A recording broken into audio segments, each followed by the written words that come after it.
Is everything okay? Should we just stick to the status quo? Or do we have a feeling that something's wrong? And if we do have a feeling that something's wrong, where does that come from? These are questions we're going to at least start asking today.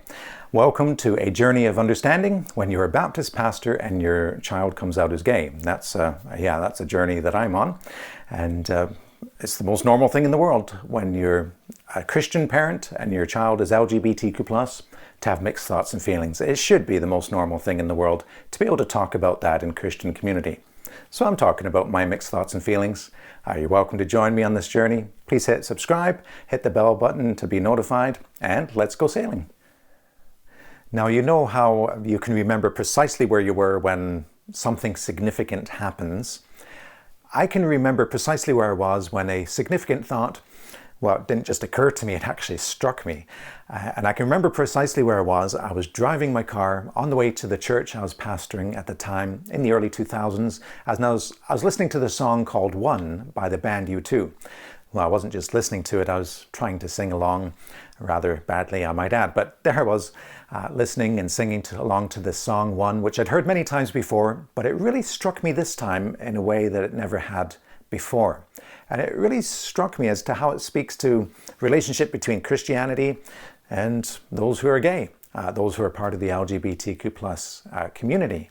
And it really struck me, and you might think it was the chorus, and the chorus goes, "We're one, we're not the same, we've got to carry each other. Well, that's striking, but that's not actually what struck me. What struck me was the bridge, and it really hit me that the bridge goes like this. You say love is a temple, love is a higher law. Love is the temple, love is a higher law. You ask me to enter, and then you make me crawl. I can't be holding on to what you've got when all you've got is hurt." And as I heard that particular time, and I might add every time ever since, when I heard that, it really struck me, that's what it must feel like to be gay and go to church. That's what it must be like to grow up realizing you're same-sex attracted, yet be growing up in a Christian family that goes to a Christian church. You know, it reflects what we say. Love is a temple, love is a higher law. And don't we say that love is a higher law? You know, we say come to church and learn about God's love. Come to church and experience God's love. Come to church and learn to love others as we love ourselves. Come to church and experience the love of others. Come to church and learn to love your enemies. It's all about love. And we talk so much about love. And I must say that at this point in my journey back in the 2000s, I didn't really know anybody who was openly gay, and whether they were Christian or otherwise.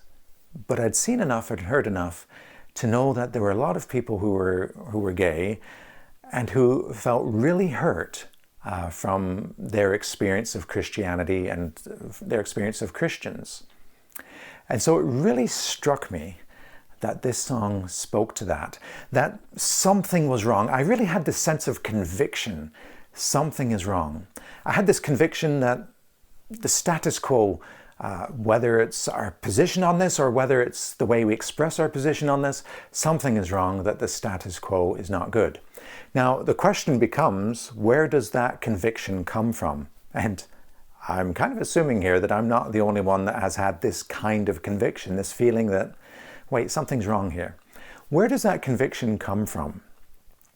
Does it come from society and from the influence of society upon us and how that kind of changes how we think about things? Or does it come from actually the Holy Spirit convicting us when something needs to change, when our behaviors actually are sinful and cause great harm and something needs to change? So what is it? Is it conviction born out from society and being influenced by society, or is it conviction from being influenced by God's Holy Spirit? Which is it? And how you answer that may actually be determined by where you are on your journey or where you're standing. I've described this before in this video series of how my journey is like I'm sailing. And there's these two positions, and on one shore you have those who are very much traditionalist in their thinking about LGBTQ+, and very much a traditional position of gay marriage is wrong and all this. And the other side, you have very much the affirming. And so as we're navigating this, those who are on the traditionalist side may well say something like, of course you're being influenced by society.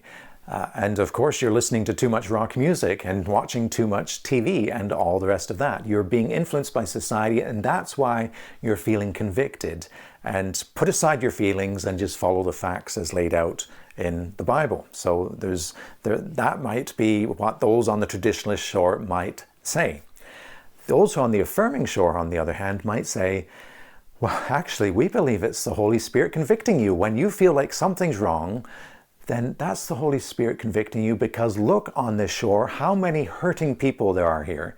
How many people who have been hurt by their experience of Christianity. How many people have been hurt, and this feeling of hurt from what they've experienced growing up in a Christian home and listening to Christian preachers. Look at the people that are hurting over here. And God's Holy Spirit is moving to convict people of that sin of causing that hurt. And so listen to the Spirit. So that's a big divide between those two ideas, isn't it? And so what are we to, which is correct? And so this is a question, actually we'll just let linger, because in my journey this question lingered for quite some time, and so we're going to let it linger here. And so the question is, where does that conviction come from? Is it society's influence? Is it the Holy Spirit's influence? As for myself, on this part of the journey, back in the early 2000s, my feet were firmly still planted on the traditionalist shore. But every time I heard that song, I'd kind of be looking over and thinking, I wonder if I should be hopping in one of those boats over there and start sailing. Well, thank you for sailing with me on this part of the journey, and we look forward to next week. I hope you'll join me sailing again then. And so thank you, and God bless you.